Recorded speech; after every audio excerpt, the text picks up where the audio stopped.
আসসালামু আলাইকুম, কেমন আছো সবাই? আজকে শেয়ার করছি শুটকি রান্নার রেসিপি পাঁচমিশালি সবজি দিয়ে।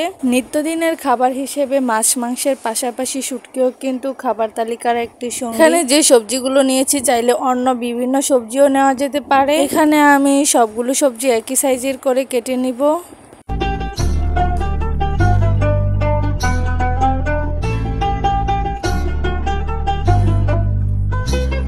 সবজিগুলো কাটা হয়ে গেলে এগুলোকে ভালোভাবে পানি দিয়ে পরিষ্কার করে ধুয়ে নিব।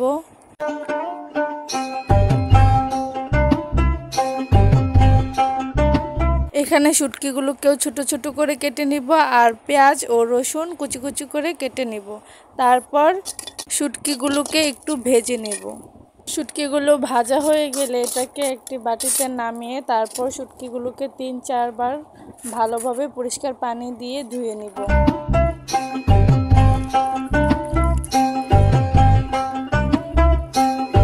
তারপর একটি কড়াইয়ে তেল গরম করে নিয়ে পেঁয়াজ ও রসুন কুচিগুলো দিয়ে ভালোভাবে ভেজে নিব, এরকম বাদামি করে। তারপর একটু পানি দিয়ে দিব। তারপর মশলাগুলো একে একে হলুদের গুঁড়া, ধনিয়ার গুঁড়া, মরিচের গুঁড়া ও পরিমাণ মতো লবণ দিয়ে মশলাটাকে ভালোভাবে কষিয়ে নেব।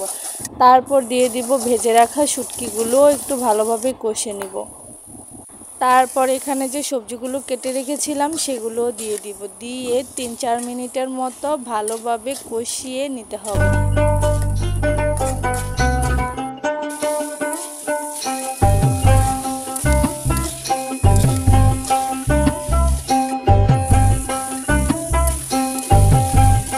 ভালোভাবে কষিয়ে নেওয়ার পর এখানে একটু পানি অ্যাড করে দিব। পানিটা যে পরিমাণ মতো দিতে হবে, মানে সবজি সমান সমান করে দিতে হবে।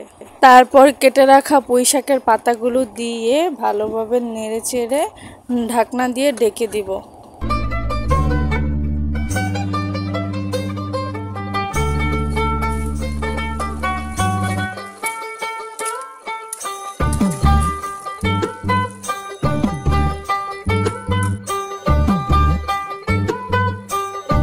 10-15 মিনিট এভাবে রান্না করার পর যখন তরকারিটি এই পর্যায়ে আসবে তখন আমাদের বুঝতে হবে আমাদের তরকারি হয়ে গিয়েছে। ভিডিওটি এই পর্যন্তই। ভালো লাগলে লাইক, শেয়ার, সাবস্ক্রাইব করে পাশে থাকবেন। ধন্যবাদ।